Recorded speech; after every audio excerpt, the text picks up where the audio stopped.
ce qui vient de se passer avec le Tchad ou avec le Sénégal ne peut pas être mis sur le même plan, de toute façon. C'est vrai, c'est bien deux, oui. Exactement, ce sont deux approches totalement différentes. Le Tchad, le ministre des Affaires étrangères, c'était de la colère parce que, ben justement, avant la visite du ministre des Affaires étrangères, il y avait déjà eu condamnation du Tchad parce qu'on disait les armes pour alimenter la rébellion soudanaise passaient par le Tchad. Et c'est ça qui a énervé. Alors qu'au Sénégal, il y a toute une réflexion, je dis...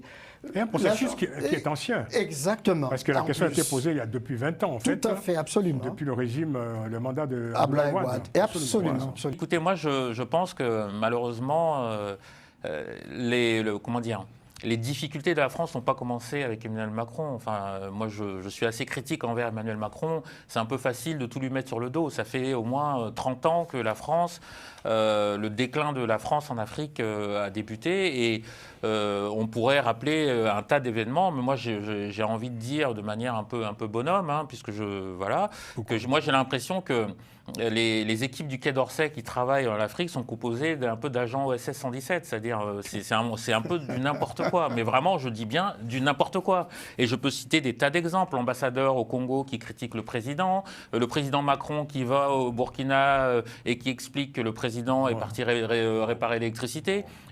Mais des tas d'exemples. Alors j'ai cité 2 exemples qui sont arrivés sous Macron, mais je pourrais remonter à plus loin. Ça c'est une blague potache. C'est mal passé. Est-ce que je peux finir n'était pas opportune. Non, bon, okay, si vous ne concluez pas, je vais donner la parole à Grégoire. Mais non, mais je suis interrompu systématiquement. Je comptais sur vous pour me veiller. Mais écoutez, défendez-vous aussi. Non, mais il y a une... Allez-y jusqu'au bout de votre pensée. Bon, ok. J'espère que ce sera réciproque.